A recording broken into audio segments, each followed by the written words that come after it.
Hello friends, स्वागत है आप सभी का हमारे यूट्यूब के क्लास चैतव्य क्लासेस में। डेली के एमसीक्यू सीरीज़ में हम लोग कुछ आज से 2 दिन पहले फिजिक्स का प्रकाश चैप्टर के कुछ क्वेश्चंस को किए थे, जिसमें मैंने आपको बता रखा था कि इसका भी और भी ज़्यादा क्वेश्चंस बचा हुआ है, क्योंकि प्रकाश का जो चैप्टर है बहुत ही ज़्यादा इम्पोर्टेंस परीक्षा की दृष्टि से ये चैप्टर बहुत ही ज़्यादा इम्पोर्टेंट है। किसी भी एग्जाम में आपको साइंस से रिलेटेड, जिसमें फिजिक्स का चैप्टर प्रकाश जो है, इससे बहुत ज़्यादा क्वेश्चंस लगभग आता है। चलिए आज का क्लास दूसरा यानी कि प्रकाश से रिलेटेड दूसरा क्लास स्टार्ट करते हैं, और इसमें हम लोग कुछ महत्वपूर्ण प्रश्न को देखेंगे। जो कि पहला क्लास हुआ था उसमें 30 क्वेश्चन कराया जा चुका था, 30 नंबर क्वेश्चन तक कराया जा चुका था। आज उससे आगे के क्वेश्चंस को हम लोग सॉल्व करेंगे। आइए स्टार्ट करते हैं। 30 नंबर क्वेश्चन देख चुके थे। 30 नंबर जो क्वेश्चन था कि ध्वनि के पुनरुत्पाद यानी कि रिप्रोड्यूसिंग के लिए एक सीडी यानी कि audio player, compact disc audio player में प्रयुक्त होता है, क्या होता था? इसका जो आंसर हम लोग देखे थे वो क्या देखे थे? इसका जो आंसर सी नंबर था, लेज़र बीम इसका आंसर था। चलिए 31 नंबर क्वेश्चन से आज स्टार्ट करते हैं आज का क्लास। उम्मीद है आप लोग क्लास के एंड तक बने रहेंगे, पूरी क्लास देखें। अगर किन्हीं को स्लो लग रहा है तो वो 1.5 ये 2 गुनी स्पीड में इस क्लास को आराम से देख सकते हैं। यूट्यूब पे तो आजकल ये भी सुविधा आप लोगों को उपलब्ध हो गया, मास्टर को दोहरा दीजिए। चलिए, दूरदर्शन के संकेत एक निश्चित दूरी के बाद नहीं मिल सकते, क्योंकि दूरदर्शन जो टीवी होता है इसका जो संकेत होता है एक निश्चित दूरी के बाद नहीं मिल सकता। इसका कारण क्या होता है? संकेत दुर्बल है, एंटीना दुर्बल है, वायु संकेत को शोषित कर लेता है, या पृथ्वी की सतह वक्राकार है। पृथ्वी की सतह वक्राकार के होने के कारण दूरदर्शन का जो हम लोग टीवी का जो सैटेलाइट से देखते हैं कि कनेक्शन दूर से नहीं पकड़। मान चलिए कि हमारा ये क्या होता है, पृथ्वी होता है, ऊपर वायुमंडल है, यहाँ पे कई ज़्यादा सैटेलाइट लगे हुए हैं। यही सैटेलाइट के कारण जो हम लोग यहाँ पे पृथ्वी पर बैठे बैठे आराम से कोई टीवी देख सकते हैं, जिसके कारण यहाँ से क्या आता है, कनेक्शन पकड़ता है। कोई भी दूरदर्शन का क्या होता है कि रेडिएशन पकड़ता है। जब हमारा पृथ्वी बड़ा होता है यानी कि पृथ्वी जब घूमता है, क्या होता है, एक निश्चित दूरी जब हो जाती है, जैसे कि कुछ एक का एरिया होता है, मान चलिए ये एरिया हो गया। अब ये अगर घूमते घूमते इस एरिया में आ जाए और ये इधर ही रह जाए तो ज़्यादा संकेत नहीं पकड़ लेता, इसलिए पृथ्वी के साथ साथ ये इसी अनुसार घूमते रहता है। और देखते हैं कि हम लोग अलग अलग ध्रुवों के लिए अलग अलग सैटेलाइट भेजा गया है। अगर इस जगह पे ये लगभग 10 से 15 सैटेलाइट है जो अलग अलग क्षेत्र पे लगाया गया है, वो उसी जगह पे घूमते रहता है। तो इसलिए क्या होगा, पृथ्वी की सतह वक्राकार होने के कारण ऐसा होता है। चलिए 32 नंबर क्वेश्चन देखते हैं कि दूरदर्शन प्रसारण में श्रव्य संकेत का प्रेषण करने के लिए उपयुक्त तकनीक है आयन मॉडुलन, आवृत्ति मॉडुलन, सी है स्पंदकूट मॉडुलन, और डी है काल विभाग बहुसंकेतन। इसका जो आंसर होगा आवृत्ति मॉडुलन, बिल्कुल सही आंसर होगा आवृत्ति मॉडुलन। आवृत्ति मॉडुलन एक प्रकार का श्रव्य संकेत के प्रेषण हेतु प्रयोग किए जाने वाले एक तकनीक है, और इस तकनीक से प्रसारित संकेत किसी भी प्रकार का शोर तथा विकृत मुक्त होता है, शोर तथा विकृत मुक्त होता है। चलिए 51 नंबर क्वेश्चन देखते हैं, 33 नंबर क्वेश्चन देखते हैं। 33 नंबर क्वेश्चन क्या कहता है? दृष्टिपटल यानी कि हमारे आँख पे जो रेटिना होता है पर चित्र बनता है, दृष्टि हमारे आँख के रेटिना पर जो चित्र बनता है वस्तु के बराबर होता है पर उल्टा होता है। वस्तु से छोटा होता है वह सीधा होता है, वस्तु से छोटा होता है वो उल्टा होता है, वस्तु के बराबर तथा सीधा होता है। आँख पे जब भी रेटिना बनता है वो वस्तु से छोटा और उल्टा बनता है। हमारा ब्रेन जो होता है इसे जब वहाँ से संकेत भेजता है, हमारा ब्रेन इसे सीधा करके देखता है, इसलिए सी नंबर आंसर बिल्कुल सही होगा। वस्तु का आकार क्या होता है कि छोटा और उल्टा बनाता है। चलिए आगे देखते हैं 52 नंबर क्वेश्चन यानी कि 34 नंबर क्वेश्चन क्या कहता है? अभिनेत्र लेंस द्वारा किसी वस्तु का किस प्रकार प्रतिबिंब, अभिनेत्र लेंस द्वारा किसी वस्तु का किस प्रकार प्रतिबिंब रेटिना पर बनाया जाता है?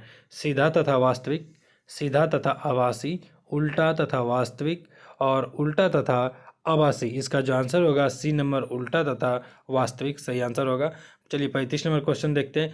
वायुमंडल में प्रकाश के विसरण का कारण है, जो वायुमंडल रहता है इसमें प्रकाश का जो पूरी तरीके से विसरण होता है, इसका क्या कारण है?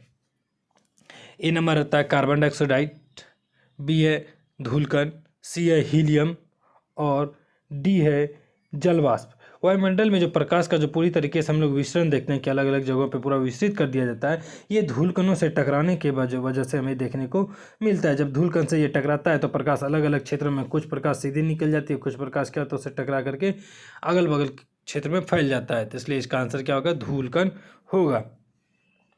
वहीं 36 नंबर क्वेश्चन देखते हैं कि प्रकाश का रंग निर्धारित होता है इसके किससे, प्रकाश का रंग इस किससे निर्धारित होता है, आयाम से, तरंगदैर्घ्य से, तीव्रता से, विवेक से। प्रकाश का रंग किसी भी प्रकार से जो तरंगदैर्घ्य पे पूरी तरीके से निर्भर करता है। अलग अलग रंग का जो तरंगदैर्घ्य होता है अलग अलग होता है। आपको पता है कि इसके अंतर्गत जो लाल रंग होता है उसका तरंगदैर्घ्य सबसे अधिक होता है और बैगनी का सबसे अलग, जिसके अंदर हम लोग एक सूत्र जानते हैं विग्योर, VIVGIOYOUR, विग्योर। लास्ट में आर आता है, ऊपर वी आता है, यानी कि वी सबसे ज़्यादा फैलने वाला, यानी कि जिसका तरंगदैर्घ्य जितना ज़्यादा होगा वो कम दूर इधर उधर छितरेगा, और जिसका तरंगदैर्घ्य ज़्यादा होगा वो कम छितरेगा, जिसका कम होगा वो छितर जाएगा। इसलिए हम लोग देखते हैं कि किसी भी चीज़ का खतरे की निशानी के लिए रेड का प्रयोग करता है, क्योंकि इसका तरंगदैर्घ्य क्या होता है, ज़्यादा होता है, और इसीलिए ये कम बिखरता है और लोगों को सीधी ये नज़र आ जाता है। ट्रैफिक रूल में भी हमें रेड लाइट का ज़्यादातर प्रयोग करते हैं, तो इसलिए इसका आंसर क्या होगा, तरंगदैर्घ्य होगा। सबसे कम तरंगदैर्घ्य किसका, बैगनी का। सबसे ज़्यादा तरंगदैर्घ्य किसका, लाल रंग का। बस ये याद रखिएगा। निम्नलिखित में से किस रंग का सबसे लंबा तरंगदैर्घ्य होता है, अभी जस्ट देखें, हरा का, पीला का, लाल का, नीला का। इसमें किसका सबसे लंबा तरंगदैर्घ्य होगा, लाल का। चलिए 37 नंबर क्वेश्चन देखते हैं। सबसे कम वेवलेंथ तरंगदैर्घ्य वाला प्रकाश होता है, इसका आंसर क्या होगा, आप जल्दी से बताइए। सबसे कम वेवलेंथ वाला इसमें से कौन सा होता है, सबसे कम वेवलेंथ, लाल का, पीला का, नीला का, बैगनी का। यानी कि जिसका तरंगदैर्घ्य सबसे कम होगा वही सबसे कम होगा, यानी कि बैगनी का सब तरंगदैर्घ्य क्या होता है, सबसे कम, इसलिए इसी का वेवलेंथ सबसे कम होता है। चलिए आगे देखते हैं कि 38 नंबर क्वेश्चन, दृश्य वर्णक्रम में सबसे कम तरंगदैर्घ्य वाला रंग है कौन सा। क्या इसका आंसर भी आप तो सीधे बता सकते हैं कि बैगनी नंबर आंसर, इसका बैगनी जो होगा बिल्कुल सही आंसर होगा। आगे देखते हैं 39 नंबर, निम्नलिखित में से किसमें उच्चतम ऊर्जा होती है, यानी कि ऊर्जा सबसे ज़्यादा किसमें होता है, नीला में, हरा प्रकाश में, लाल में, पीला में। आपको बता दें किसी भी रंग का, आपको बता दें किसी भी जब तरंगदैर्घ्य होता है, तरंगदैर्घ्य की ऊर्जा, किसी भी तरंग की ऊर्जा उसके तरंगदैर्घ्य का व्युत्क्रमानुपाती होता है। यानी कि अगर तरंगदैर्घ्य ज़्यादा है तो उसका जो तरंगदैर्घ्य का ऊर्जा होगा वो कम होगा, वो उसका क्या होता है, पूरी तरीके से उल्टा हो जाता है। इसीलिए हम देखते हैं कि बैगनी रंग का, जामुनी रंग का एवं नीले रंग का जो तरंगदैर्घ्य होता है न्यूनतम होता है, लाल रंग का तरंगदैर्घ्य ज़्यादा होता है। तो लाल रंग का तरंगदैर्घ्य जब ज़्यादा होगा तो ऊर्जा इसमें क्या होगा, कम होगा। लाल रंग का तरंगदैर्घ्य ज़्यादा तो ऊर्जा कम होगा। इस प्रकार से हमको इसमें जो ऑप्शन के अनुसार अगर आंसर देखें तो नीला रंग सबसे सही आंसर होगा। नीला रंग का ऊर्जा क्या होता है, सबसे ज़्यादा होता है। चलिए 40 नंबर को क्वेश्चन देखते हैं कि सफ़ेद प्रकाश में उपस्थित निम्नलिखित रंगों में से कौन सा रंग शीशा के प्रिज्म द्वारा सबसे कम विचलित होता है। जब शीशा का प्रिज्म हम लोग इस प्रकार का शीशा, जब इसमें से प्रकाश को हम लोग गुजारते हैं तो जब प्रकाश यहाँ से गुजरता है यहाँ तक आता है, फिर यहाँ से प्रकाश क्या होता है, अलग अलग रंगों में विचलित होने लगता है। तो कहा जा रहा है तो सबसे कम विचलित होने वाला रंग कौन सा है। हम जानते हैं सबसे कम कौन सा होता है, लाल रंग सबसे कम विचलित होता है। कौन रंग होता है सबसे कम विचलित, लाल रंग सबसे कम विचलित होने वाला है, इसलिए इसका आंसर क्या हो जाएगा, लाल रंग। बी जो आंसर इसका बिल्कुल सही आंसर है। चलिए आगे देखते हैं 41 नंबर क्वेश्चन, हमें वास्तविक सूर्योदय से कुछ मिनट पूर्व ही सूर्य दिखाई देने के कारण भारत में सूर्योदय एवं सूर्यास्त हमेशा 2 मिनट, यानी कि सूर्य पूरी तरीके से उगने से 2 मिनट पहले दिख जाता है और पूरी तरीके से डूबने के 2 मिनट बाद तक भारत में आपको सूर्य देखने को मिलेगा। इसका रीजन क्या आता है, प्रकाश का प्रकीर्णन, प्रकाश का विवर्तन, प्रकाश का पूर्ण आंतरिक परावर्तन या प्रकाश का अपवर्तन। प्रकाश का अपवर्तन के कारण जो होता है सूर्य का कुछ समय पहले दिखना होता है, यानी कि प्रकाश परावर्तन के कारण, यानी कि उसमें कई सारे धूलकण से टकरा करके प्रकाश की जो रोशनी है हम तक पहुंच जाती है, जिसके कारण प्रकाश हमें कुछ समय पहले दिख जाता है। इसका जो समय के बाद होता है सूर्य क्षितिज के नीचे होने पर भी हमें दिखाई पड़ता है। तो इसलिए आंसर क्या होगा, डी नंबर आंसर बिल्कुल सही होगा। चलिए 42 नंबर क्वेश्चन देखते हैं, क्षितिज के समीप सूर्य एवं चंद्रमा के दीर्घवृत्ताकार दिखाई देने का कारण क्या है। अपवर्तन, प्रकाशीय भ्रम, व्युत्करण एवं उनकी वास्तविक आकृति। इसका जो आंसर होगा क्या होगा, ए नंबर आंसर अपवर्तन बिल्कुल सही आंसर होगा। चलिए 43 नंबर क्वेश्चन देखते हैं कि सूर्य के प्रकाश के अदृश्य भाग से प्रकाश संश्लेषण किया जाता है, कुछ वृक्षों द्वारा, कवक द्वारा, सी है बैक्टीरिया और डी है फफूंद द्वारा। इसका जो आंसर होगा सी बैक्टीरिया के द्वारा किया जाता है। जब गहरा समुद्र होता है, गहरे समुद्र के लगभग 400 से 800 फीट के नीचे की गहराई में हम देखते हैं कि उसके अंदर जो जीवाणु पाया जाता है जिसको ग्रीन सल्फर बैक्टीरिया कहते हैं, ये अवरक्त विकिरण के प्रयोग करके प्रकाश संश्लेषण का ऊर्जा उत्पन्न करता है। अवरक्त विकिरण का प्रयोग करके प्रकाश संश्लेषण कर ऊर्जा का उत्पन्न करता है। चलिए 44 नंबर देखते हैं। ट्रैफिक सिग्नल में लाल प्रकाश प्रयुक्त होता है क्योंकि इसकी तरंग दैर्घ्य सर्वाधिक होती है, यह सुंदर होता है, यह खराब रोशनी वाले भी दिखाई देते हैं और उक्त कारणों में से कोई नहीं। इसका जो आंसर होगा क्या होगा, आपको आराम से समझ में आ गया होगा। इसका आंसर क्या होगा, ए नंबर, क्योंकि तरंग दैर्घ्य सबसे ज़्यादा होता है। 45 नंबर क्वेश्चन, नीला आकाश नीला दिखाई पड़ता है क्यों? आकाश का नीला दिखाई, नीले प्रकाश का प्रकीर्णन सबसे अधिक होता है, लाल प्रकाश का प्रकीर्णन सबसे कम, नीले प्रकाश का वातावरण में अवशोषण सबसे कम होता है, लाल प्रकाश का वातावरण में सर्वाधिक अवशोषण सर्वाधिक होता है। इस चीज़ का रीज़न पूछा जा रहा है, ऐसा क्यों होता है? नीला प्रकाश का जो प्रकीर्णन है सबसे कम होता है, नीला प्रकाश का प्रकीर्णन सबसे कम होता है, इसी रीजन से हमें आकाश जो होता है नीला रंग दिखाई पड़ता है। आपसे पूछा जाएगा कि नीला रंग क्यों पड़ता है, इसका प्रकीर्णन के कारण, कहीं कहीं आप देखिएगा पूरी तरीके से ये देखिए, प्रकीर्णन के कारण आकाश का नीला दिखना प्रकीर्णन के कारण होता है। चलिए आगे देखते हैं 46 नंबर क्वेश्चन क्या कहता है। अंतरिक्ष यात्री को आकाश का रंग दिखाई देता है। अंतरिक्ष यात्री जब आकाश में जाते हैं तो इसको आकाश का रंग कैसा दिखाई देता है? अंतरिक्ष यात्री को आकाश का रंग काला दिखाई पड़ता है। कैसा दिखाई पड़ता है? काला दिखाई पड़ता है।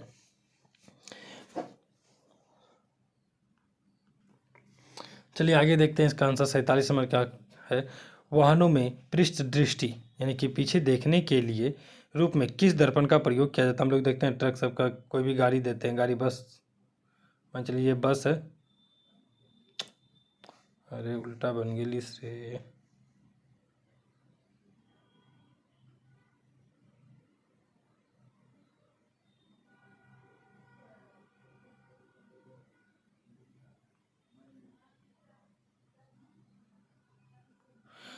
एक बस मान के चलिए ये बस है, ठीक है। इसके साइड मिरर देखने के लिए जो मिरर का प्रयोग किया जाता है, इनके पीछे देखने के लिए कौन सा मिरर का प्रयोग किया जाता है?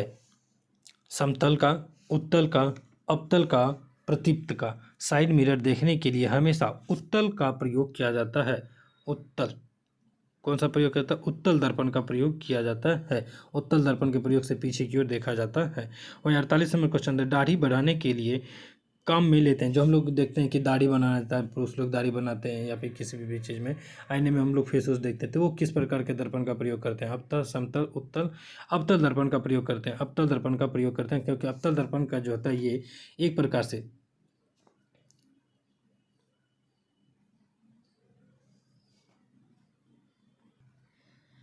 चलिए आगे देखते हैं 49 नंबर क्वेश्चन कहता है, धूप से बचने के लिए छतों में रंगने के संयोजन निम्न में से कौन सा उचित होगा? धूप से बचने के लिए सबसे उचित प्रकार का किस प्रकार संयोजन कर सकते हैं? ऊपर काला रंग, नीचे उजाला, सी है मात्र काला रंग, बी है ऊपर उजला नीचे काला और डी है मात्र उजाला रंग। इसका जो आंसर होगा बी नंबर, ऊपर उजाला डालेंगे और नीचे काला डालेंगे। आपको पता है कि वाइट कलर जो होता है किसी भी प्रकार का जो धूप होता है यानी कि रोशनी आता है उसको क्या करता है, वो रिफ्रैक्ट ज़्यादा से ज़्यादा करता है। वहीं काला रंग उसे अवशोषित कर लेता है।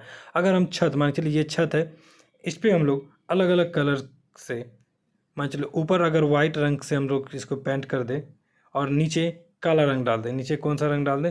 काला रंग, तो क्या होगा, जब सूर्य की रोशनी आएगी ये इसे अवशोषित करेगा और जो जहाँ ये इस पर डालेगा और ये इसे क्या कर देगा, वापस रिटर्न कर देगा। और जो कुछ भाग छत हम अवशोषित करके यहाँ पे आएगा तो वो उसको क्या कर लेगा, ये काला रंग अपने अंदर में अवशोषित कर लेगा। तो इसीलिए ऐसा कौन सा रंग का प्रयोग कर सकते हैं हम लोग अच्छे से? बी नंबर जो आंसर है बिल्कुल सही है, ऊपर उजाला और नीचे काला रंग का प्रयोग करेंगे। 50 नंबर क्वेश्चन करता है, खगोलीय दूरदर्शी से बना प्रतिबिंब होता है काल्पनिक और छोटा, काल्पनिक और बड़ा, वास्तविक और छोटा वास्तविक और बड़ा। इसका जो आंसर है काल्पनिक और बड़ा। खगोलीय दूरदर्शी से बना कोई भी प्रतिबिंब जो होता है कि एक प्रकार का काल्पनिक और बड़ा प्रतिबिंब हमें देखने को मिलता है। बी नंबर आंसर इसका सही है, आप टिक लगा लीजिए। चलिए आगे देखते हैं 51 नंबर क्वेश्चन क्या कहता है कि प्रकाश के एक बिंदु स्रोत से दो समांतर समतल दर्पण के मध्य रखने पर कितने प्रतिबिंब बनेंगे। दो समांतर दर्पण के मध्य रखने पर कितना प्रतिबिंब बनेगा। एक ऑप्शन है 2, 4, 8 और अनंत। इसका जो आंसर होगा अनंत प्रतिबिंब बनेगा। कितना प्रतिबिंब बनेगा, अनंत प्रतिबिंब हमें देखने को मिलेगा। वहीं जब इंद्रधनुष के रंग का सही क्रम क्या है, नीला हरा बैगनी, बैगनी हरा नीला, नीला पीला हरा, नीला हरा पीला। इंद्रधनुष के रंग का सही क्रम कौन है। इंद्रधनुष का रंग का सही क्रम आपको देखने को मिलेगा नीला हरा पीला। जब हम इसे सजाते हैं तो पूरी तरीके से देखिए, बैगनी, जामुनी, नीला, हरा, पीला, नारंगी, लाल।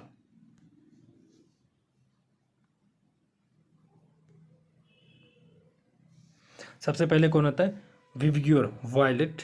हम लोग देखिए एक तरह से वायलेट, उसके बाद V I indigo, V I हो गया, V I B, B for blue, विविग्योर, जी फॉर ग्रीन, फिर क्या होता है जी फॉर ग्रीन, फिर Y, Y for yellow, O for orange और आर फॉर रेड। अब इस क्रम में आपको जो नज़र आ रहा है आप बैठा दीजिए। नीला हरा बैगनी, जो पहला ऑप्शन है नीला हरा बैगनी, नीला हरा बैगनी नहीं होगा, गलत हो गया। पहले नीला हरा बैगनी यहाँ पे दे दिया गया, नहीं होगा, ये नंबर गलत हो गया। बी देखिए, बैगनी हरा नीला, बैगनी हरा नीला, ये भी नहीं होगा। नीला पीला हरा, नीला पीला हरा, वापस बैक आ गया। अब देखिए नीला हरा पीला, नीला हरा पीला, यहाँ पे से ये जो सीक्वेंस है बिल्कुल सही बैठ रहा है। तो इसलिए जो आंसर है हमारा, आंसर कौन सा होगा, डी नंबर आंसर बिल्कुल सही है, नीला हरा पीला, इस सीक्वेंस में वो रहता है। चलिए 53 नंबर क्वेश्चन देखते हैं। प्रकाश का वर्ण विक्षेपण संभव है प्रिज्म द्वारा, उत्तल लेंस द्वारा, अवतल लेंस द्वारा, साधारण दर्पण द्वारा। प्रकाश का वर्ण विक्षेपण किसके द्वारा संभव देखने को हमें मिलता है। इसका जो आंसर होगा, आंसर ए नंबर, प्रिज्म के द्वारा प्रकाश का विवर्तन संभव है। वही 54 नंबर देखते हैं कि अधोलिखित में से कौन सा रंग इंद्रधनुष के माध्यम में दिखाई देता है। कौन सा रंग इंद्रधनुष के मध्य में दिखाई देता है। चलिए इंद्रधनुष के बीच में कौन सा दिखाई देगा, इस नंबर क्वेश्चन देखिए, 2, 2, 4, 6, 1, 7। सबसे बीच में आपको कौन सा रंग दिखाई दे रहा है, आप यहाँ से देख पा रहे होंगे कि सबसे बीच में जो रंग हमें दिखाई दे रहा है, येलो कलर का, सॉरी ग्रीन कलर का रंग पूरी तरीके से हमें बीच में दिखाई दे रहा है। तो वही ऑप्शन यहाँ देखिए कि दिया गया है क्या, नीला हरा लाल पीला, ये रहा पीला, यानी कि बीच में हमें ये दिखाई पड़ता है, इसलिए पीला आंसर बिल्कुल सही होगा।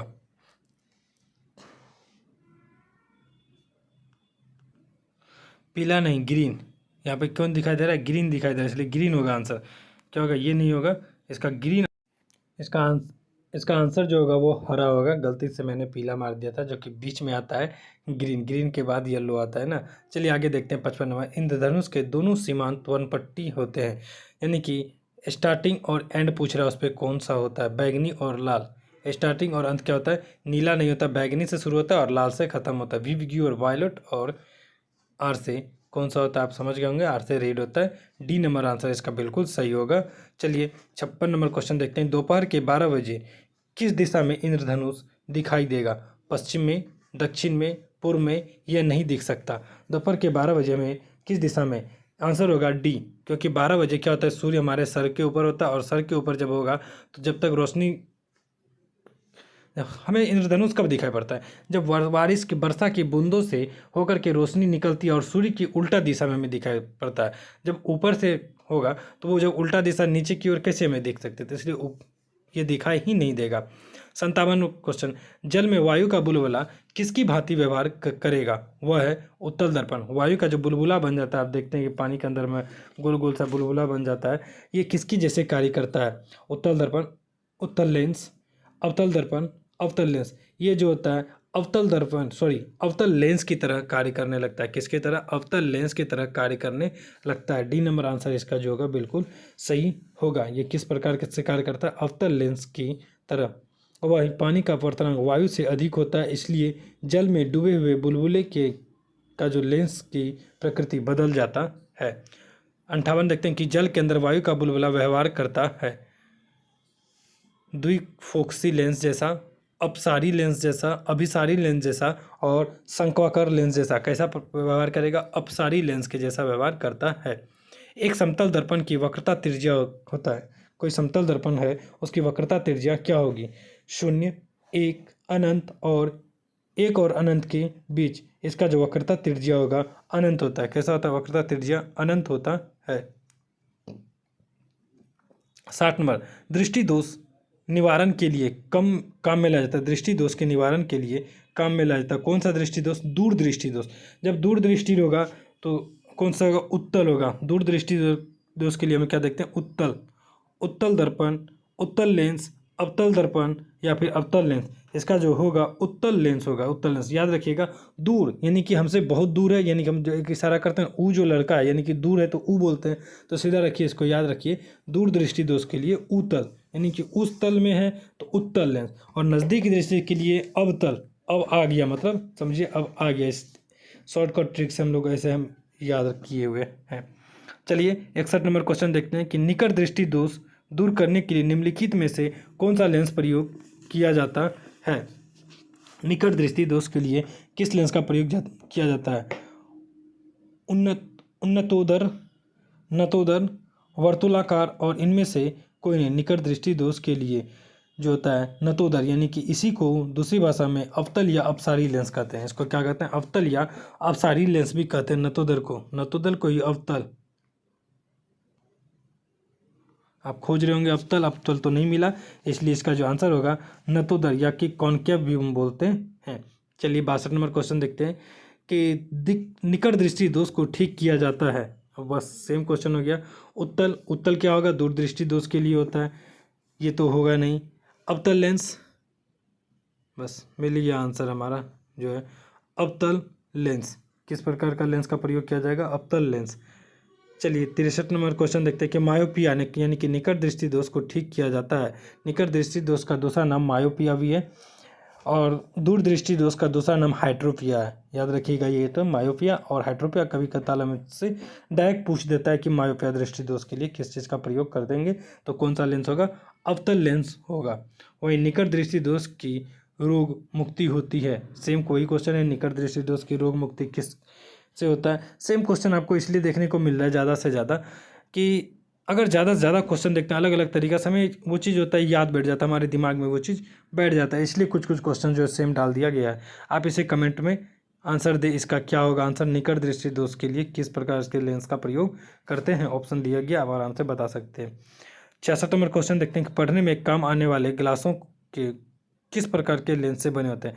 सबसे पहले देखिए, पढ़ने में काम आने वाला, पढ़ना हम लोग पढ़ाई किससे करते हैं? नज़दीक की दृष्टि से करते हैं। नज़दीक, जब नज़दीक का चीज़ हमें नहीं दिखता है तो इसको क्या बोलते हैं? कि दूर दृष्टि दोष बोलते हैं। जब नज़दीक का चीज़ हमें दिखाई नहीं पड़ता है तो इसको हम लोग दूर दृष्टि, जब नज़दीक का चीज़ दिखाई नहीं दे, इस प्रकार के क्या होता है कि दूर दृष्टि, यानी कि दूर का दिखेगा और नज़दीक का इसमें नहीं दिखेगा। तो किस प्रकार का लेंस का प्रयोग करेंगे? अवतल, उत्तल, साधारण या फिर दोनों? सिंपल क्वेश्चन है ये, आप आराम से बता सकते हैं कि उत्तल लेंस का इसका हम लोग प्रयोग करेंगे। आँख में संकेंद्रण होता है लेंस के उत्तलता में परिवर्तन द्वारा, लेंस के आगे पीछे की गति द्वारा, रेटिना के आगे पीछे की गति द्वारा, और डी ऑप्शन है आँख के तरल के अपवर्तनांक में परिवर्तन द्वारा। इसका जो आंसर होगा आँख में संकेंद्रता, ए नंबर इसका आंसर, लेंस के उत्तलता में परिवर्तन के द्वारा ऐसा होता है। चलिए 68 नंबर क्वेश्चन देखते हैं। खोज बत्ती के दर्पण में जो प्रयुक्त होता है, खोज बत्ती मतलब किसी भी चीज़ का सर्च करने के लिए हम लोग जो लेंस का प्रयोग करते हैं, किस प्रकार का लेंस का प्रयोग करते हैं? नतोदर का, उन्नतोदर का, सादा दर्पण। इसका जो आंसर होगा नतोदर होगा। नतोदर यानी कि कौन सा हो गया, आप समझ गए होंगे। देखिए जैसे कि टॉर्च में जो हम लोग प्रयोग करते हैं उसके बारे में पूछ रहा है कि टॉर्च में किसी भी प्रकार का सर्च लाइट जो होता है, गाड़ी का जो हेडलाइट होता है, या फिर उस खोज बत्ती यानी कि टॉर्च, इसमें किस प्रकार का लेंस का प्रयोग होता है? अवतल दर्पण। ये क्या करता है कि लेंस को, प्रकाश को क्या करता है? आसपास में बिखेर देता है और आराम से हम कोई भी चीज़ को देख सकते हैं। इसका जो आंसर होगा क्या होता है? अवतल या नतोदर इसको बोलते हैं। क्या बोलते हैं? अवतल या नतोदर, अवतल या नतोदर दर्पण। 59 नंबर क्वेश्चन, स्पष्ट दृष्टि दोष की न्यूनतम दूरी क्या होती है, यानी कि साफ देखने के लिए सबसे कम से कम दूरी कितना होना चाहिए? 25 सेंटीमीटर, 5 सेंटीमीटर, 75, 100। 25 सेंटीमीटर, अगर कोई भी चीज़ हमारे 25 सेंटीमीटर की दूरी पे है तो हम उसे आसानी से साफ देख सकते हैं। अगर इससे कम और ज़्यादा होता है तो थोड़ा सा प्रॉब्लम होता है, यानी कि कम अगर होगा तो पक्का होगा प्रॉब्लम, और दूर होगा तो ज़्यादा प्रॉब्लम नहीं होता है। 70 नंबर क्वेश्चन देखते हैं। 70, सामान्य आँखों की दृष्टि की न्यूनतम दूरी क्या होती है? कमेंट में बताइए इसका आंसर क्या होगा। अभी जस्ट हम लोग देखें ऊपर। 71 नंबर क्वेश्चन देखते हैं। मानव की सामान्य स्वास्थ्य आंख के लिए स्पष्ट दृष्टि की न्यूनतम दूरी मानी जाती है, तो इसका भी आंसर क्या होगा? 25 सेंटीमीटर हो जाएगा। आंसर बिल्कुल सही होगा, 25 सेंटीमीटर।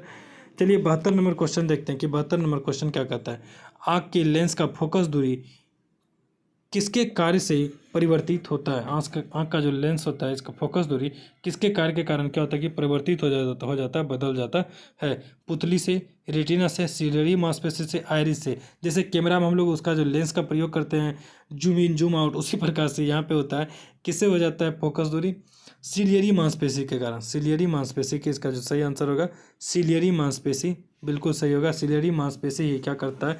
त्वचा को सिकुड़ता है और फैलाने का काम करता है, जबकि किसी भी चीज़ को हम लोग आसानी से दूर से भी रहता है तो उसके यानी कि जूम इन जूम आउट करते हैं, सीधा समझिए। धन्यवाद फ्रेंड्स हमारे साथ जुड़े रहने के लिए। उम्मीद है आपको आज का ये क्लास अच्छा लगा हो। थोड़ा क्लास लगभग आधा घंटा का चलिए, आप इसे दोगुने स्पीड में देख लीजिए, 15 मिनट में ख़त्म हो जाएगा।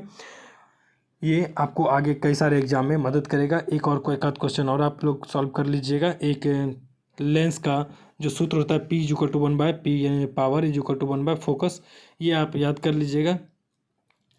और एक और, लेंस की जो शक्ति होती है किससे मापा जाता है? लेंस की शक्ति को डायोप्टर से मापा जाता है। लेंस की शक्ति को किससे मापा जाता है? डायोप्टर से। लेंस की जो क्षमता होता है यानी कि शक्ति को P से दर्शाते हैं और फोकस दूरी को F से। तो इसलिए इसका याद रखिएगा P=1/F, शक्ति बराबर 1/फोकस दूरी। इस फॉर्मूला से आप लगभग कई सारे क्वेश्चंस को सॉल्व कर सकते हैं। धन्यवाद, मिलते हैं हम लोग अगले क्लास में।